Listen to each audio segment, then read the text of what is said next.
महात्मा गांधी रोजगार गारंटी योजना, जिसे लाल झंडा ने लड़के एक कानून बनवाया था, काम का कानून। कोई भी मजदूर, खेत का मजदूर, गांव के गरीब अगर दरखास्त देंगे काम के लिए तो उन्हें काम देना पड़ेगा। इस तरह का कानून था 100 दिन। अगर वो काम नहीं देते हैं तो भत्ता देना पड़ेगा।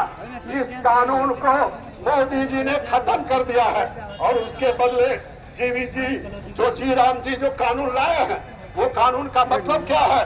किसी को काम नहीं मिलेगा, क्योंकि पहले मनरेगा में जो खर्चा होता था उस खर्चे का 90% भारत सरकार देती थी। अभी उस पर पाबंदी लगा दिया, मात्र वो 60% देंगे और 40% खर्चा राज्य सरकार को देना पड़ेगा। आप सोच लीजिए, बिहार सरकार कहेगी हमारे खजाने में पैसे नहीं है, इसी तरह दूसरी सरकार बोलेगी हमारे खजाने में पैसे नहीं है, और जब पैसा नहीं होगा काम नहीं मिलेगी। इस तरह से पूरी तरह से महात्मा गांधी के नाम से भी ये नफरत करते हैं। ये यही लोग हैं ये जिन्होंने महात्मा गांधी का जिस विचारधारा ने हत्या किया था, इसलिए महात्मा गांधी के नाम को भी इन्होंने खत्म कर दिया। इसलिए हमारी पार्टी मांग करती है महात्मा गांधी रोजगार गारंटी योजना फिर से स्थापित करो, उसे लागू करो।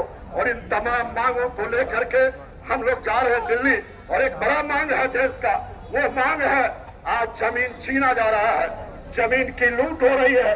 पूरे देश के अंदर आदिवासियों को बेदखल किया जा रहा है, दलितों को बेदखल किया जा रहा है, जिनको बासगीत कानून के तहत पर्चे भी मिले थे इसी बिहार के अंदर, आज उन्हें भी बेदखली के लिए नोटिस दी जा रही है। इसलिए इन तमाम बातों को लेकर और भी कई मांगे हैं लेकर के आप दिल्ली चलिए।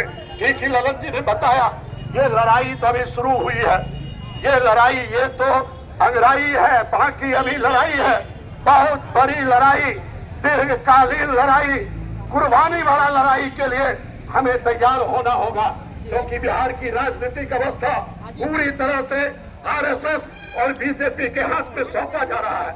हमारे लिए कोई भ्रम की बात नहीं, हमारी पार्टी के लिए भी कोई भ्रम की बात नहीं थी।